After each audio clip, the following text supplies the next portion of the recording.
is Learning the Ropes. Learning the Ropes. Presented by Costin and Hammer Productions. Now, on to the show with your host, Josh Hammer.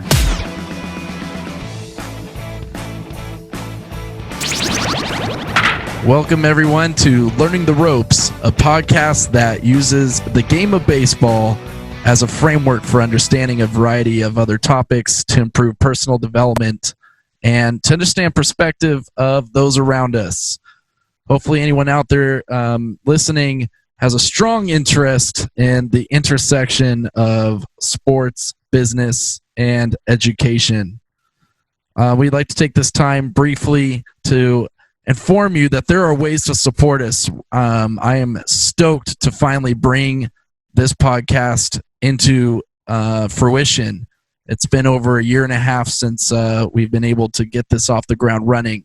So I'm not only looking forward to doing today's podcast, but I'm looking to really shaping and molding this and seeing it where it goes.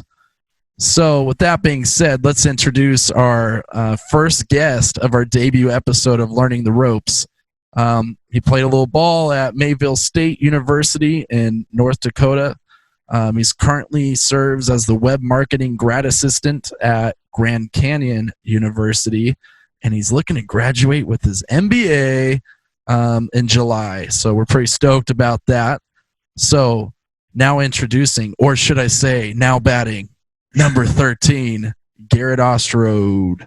Love it. Love it. Thanks so much for having me, man. It's an honor. It's an honor to have you on here. Being that you're, a good friend of mine, and we've been in the trenches together in Oakland, in the hills of Oakland. So Garrett, just to kind of kick things off, you and I, we could talk baseball all day. Absolutely.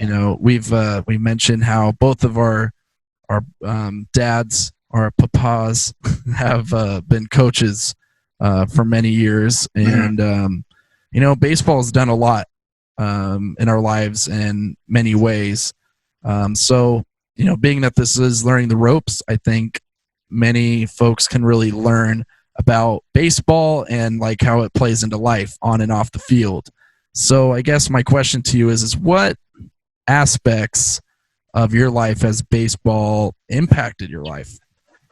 I mean, there are so many ways that baseball has impacted my life. Like you said, with both of our dads being coaches, I think we have kind of a unique perspective. It was something that was always around, I wasn't necessarily forced to play, but I was definitely encouraged to play. And it wasn't until late high school where I really found my passion and found my love for baseball and realized why it was so important to me. But that's because, the relationships you can build and, the lessons you learn not only on the field but off the field. It's a game of failure, right? So. Oh yeah, absolutely. Yeah, so it's learning how to learn from those and then apply those to your life and how you pick yourself back up and where you go from there. Yeah, that whole saying of when you think a fastball is coming, you got to be ready to hit the curve. Absolutely. I think right now in our rather perplexing time and these uncertain times, there's no better time to apply that from the game of baseball. So what have you been doing to keep busy right now? How do you stay active during this shelter in place? I mean, it's tough. Like yourself, I'm working from home. And it's so easy to just, wake up at 8:30, clock into work at 9, and just literally bring your computer onto your bed with you. But I think it's creating that routine and creating that schedule is so important. And that's another thing you learn from baseball and from sports is how to prioritize your time. And right now, that skill is so useful to be able to break up your day, to be able to still move around a little bit, to make it seem like you're not just doing your 8 hours and then just sitting and watching Netflix, being able to make sure you're still taking care of yourself, taking care of your body, and doing that types of stuff. Yeah, I mean, just doing, even if you have no weights, doing some sort of full body exercise or doing calisthenics. I mean, there's a lot of opportunities to really take in that growth mindset. And I think, being pitchers, right? Yeah. Pitchers, we talk about process over outcome, because if we dwell on the outcome, let's just say if we dwell on the guy that's, 240 pounds and he's potentially going to get drafted in the MLB, if we dwell on that result, I'm pretty sure that we're going to guarantee that we're going to get whiplash after he hits a tank and the gap or finds a gapper or drops it, So we don't want that. We don't want that. But yeah, how have you applied that so far, just in general, like with your job and everything, like just focusing on the process? Yeah, kind of just going off of that. I was talking with my girlfriend's dad actually like a couple days ago. Yeah. And it's like one of those things where you're watching batting practice, you're seeing these guys hit like tanks, hitting bombs. You're like, oh dang, I got to pitch against these guys. Or you're playing tennis, you see this guy serving 100+ miles per hour. You're like, holy cow! Like, it's once you step in between those lines and once you step on that court, you're all playing the same game. They still have to hit the ball. You still have to make the pitch.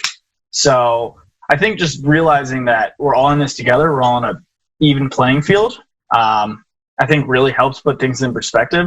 I know a lot of people are losing their jobs and like that's super tough.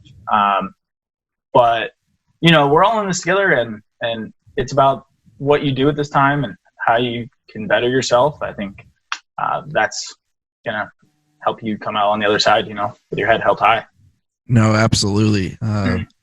I think about also during this time, in addition to like paying it forward and like being there for, in baseball terms, you'd say like for your brothers, your teammates. Absolutely. Right now it's like, where in your local community can you support, even if it's a little bit?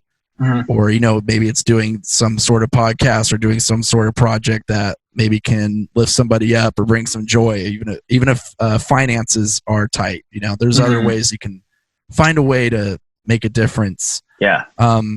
Also, I think right now it's easy to, the issue of mental health right now. And so one of the things that I'm working on, but I am not perfect with by any means, is that saying by, I'm sure it's one of your favorite ball players. I used to watch him growing up all the time, was Ken Griffey. Talked about, when you have fun, it changes all the pressure into pleasure. And I think like right now there's no better time to try to find ways to have fun, because if you dwell on the result of what's happening around us, it's like it can be really downplayed to the point where you just feel like really negative. And I know everyone says like this saying like, this too shall pass. Well, no, it will. But at the same time, what can we do right now? Like, what can we do right now to relieve the pressure and really have fun? When you're playing your best game, it's usually when you're, I don't know, for me, it was like when I would go out and pitch, I would have a lot of fun doing it. Yeah. I think, applying this back to baseball, this could be a huge thing for guys who are still playing. It's the times that I would struggle the most is when I knew there was like something huge on the line, and like I would build up to all this pressure in my mind, when in reality it's a game, right? It's a kid's game that we had the opportunity to play in college and at a high level. So I think once I figured that out and realized, we're having fun. Like, I'm with my best friends, we're having fun, we're playing baseball. I think that's when I perform my best. And I think that's something you can apply to life. Like at the end of the day, you can't take things like too seriously, because then you're going to spiral and things are going to, get tough quick. Yeah. But once you realize things, you can't take everything so seriously. You're going to be able to have fun, be able to enjoy, even if we're stuck inside, but try to take moments throughout the day that you can enjoy. And go on that little walk, exactly. Dogs, hang out with your dogs.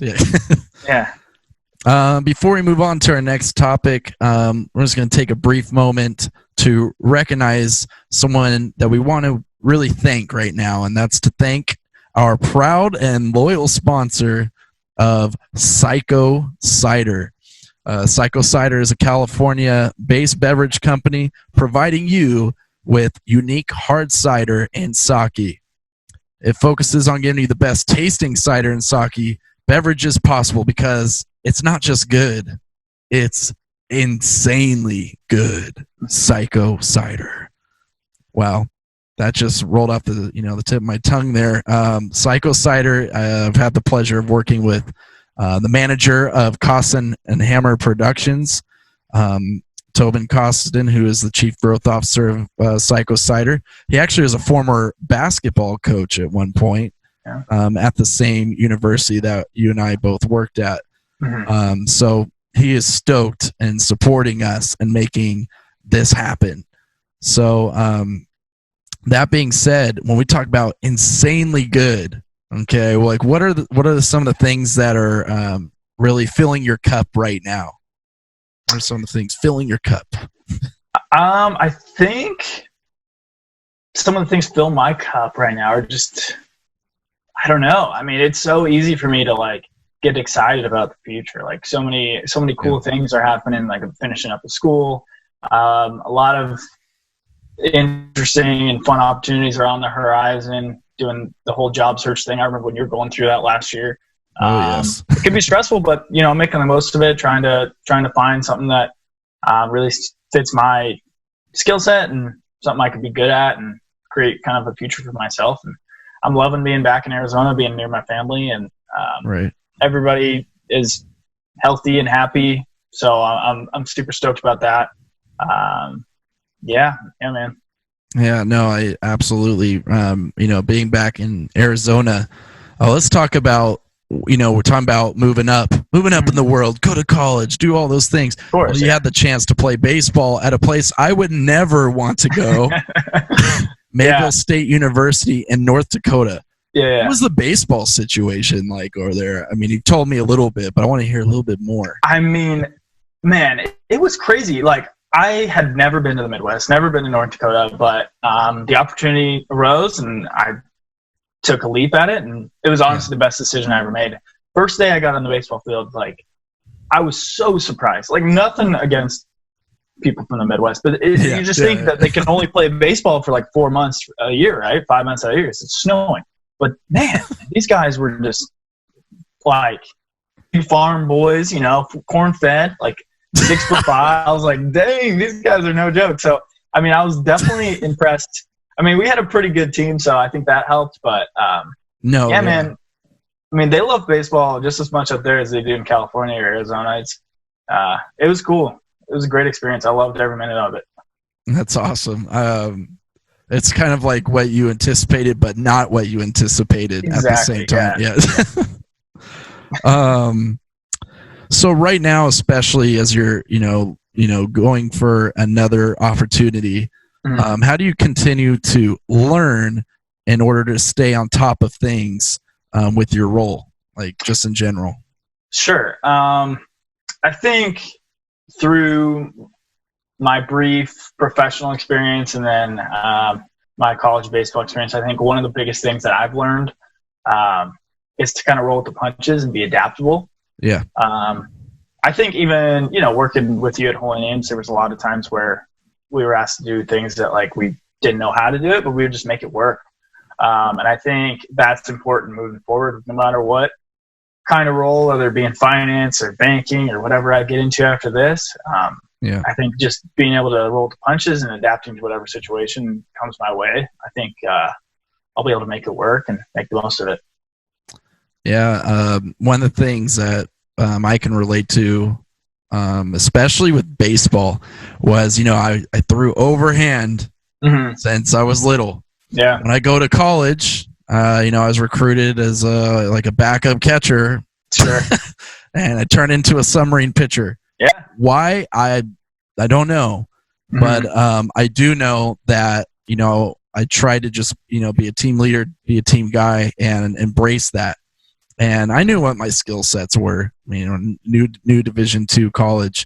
But to your point, I think if I didn't keep the mindset of, just learning and wanting to adapt and then see where it takes me, I think that I would not have gained the amount of insight. I wouldn't have improved my skill sets. I probably would have just been complacent with where I was. For sure. So it just kept me hungry. And I think that's the exciting part about kind of where we're both at in life is we're hungry to learn more and grow and see where it takes us, and that's part of the exciting adventure.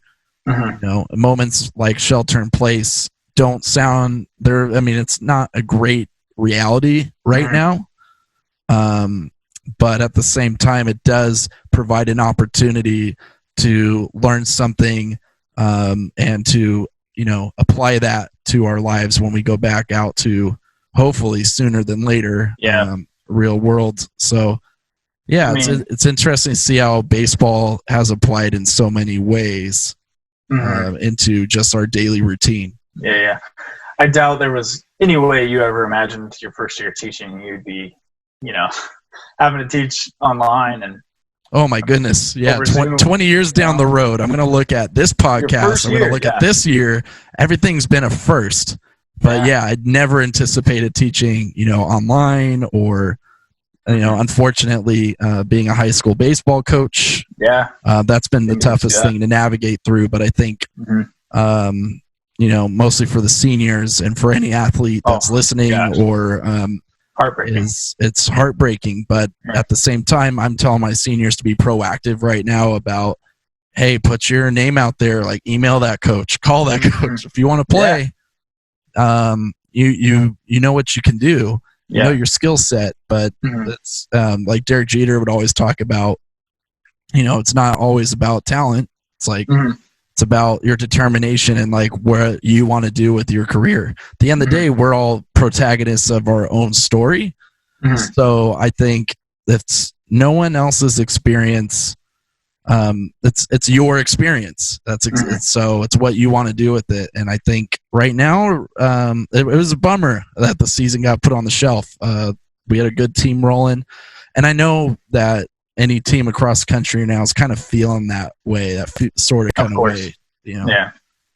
But, it's just one of those things that, again, learning the ropes is all about staying driven and keeping the three things on the forefront, which is you know, attitude, energy, and focus. Right. So that being said, there's a lot of things right now. What are your things that keep you kind of focused, like on the forefront, other than, well, I need a job? Dude, that has been in my mind. I mean, obviously these tough times that are hitting us, it could be like almost dooming a little bit, like, shoot, like, of course I'm finishing my MBA right when all this stuff's happening. But I think, just those things you mentioned, just attitude, just continuing to have a positive outlook no matter what. I think that's one thing that I'm naturally pretty good at, but I think in times like these, it's like particularly important. Obviously, I don't know, just want to make people around me proud. I think that's always a big thing for me. So yeah, no, absolutely. Just continuing to put my best foot forward and make people that I care about proud. And then I guess just being, you know, a self-starter, naturally. I kind of just want to do the best that I can do, you know, always kind of that growth mindset, as you always like to mention. Sorry. I love it, dude. Yeah. I love it. Yeah. So just keeping that and being the best that I can be, so I could, you know, go to bed at night knowing that I put my best foot forward and I did the best I can. Yeah. And I think one thing that's a challenging task right now that's been helpful for me is just, it's kind of like, you know, that essay that you need to brainstorm, but you have no idea what you want to write about. It's just about putting it down on paper. Absolutely. And, you know, playing baseball, it was like, okay, I don't know how to throw a submarine, but maybe I could take notes and watch film and then find a way to get it done. And I think right now there's no better time to create better habits. I'll tell you right now, when this is all over, I have found one silver lining, which is I have a deep appreciation for being outside. Oh my gosh. So true. Yeah. But, you know, it's like, it's just finding those silver linings and finding all the best ways that we can keep moving forward, putting our best foot forward. So that's all the time we have for today. But is there anything else that you wanted to add? No, man. I just really appreciate you doing this, and I'm looking forward to seeing all the other content you're starting to put out, man. always knew you were going to do big things. I appreciate you being such a good friend to me, in our short time together in Oakland. It always meant a lot, and it's a huge honor to be the first guest. Absolutely. Well, likewise, it's an honor to have you on, and the feeling is mutual. So before we continue on with our bromance, we could finish after the lights are off and after the camera goes off. But anyhow, thank you so much, Garrett, for taking the time to do this. And for those of you listening, thank you so much for tuning in to Learning the Ropes. And remember, if you like what you heard, remember, you can follow us on Spotify, Apple Podcasts, and all things social media, Instagram, Twitter, Facebook, at Costin Hammer. As well, if you just want to advertise something or you want to sponsor anything, just let me know. Because again, like I mentioned at the very beginning of this podcast, I am ecstatic to finally see how we're going to shape Learning the Ropes and see the direction that it takes us. We have a strong vision. It's all about, constant work in progress and applying baseball and making that the framework for understanding a variety of other topics to improve our personal development and the perspective of those around us. And I think that's what we did today. And I'm glad that we crushed our goal of learning the ropes for this debut episode. So until then, Garrett and I say we are out. Thank you for tuning in, and take care, y'all. Out.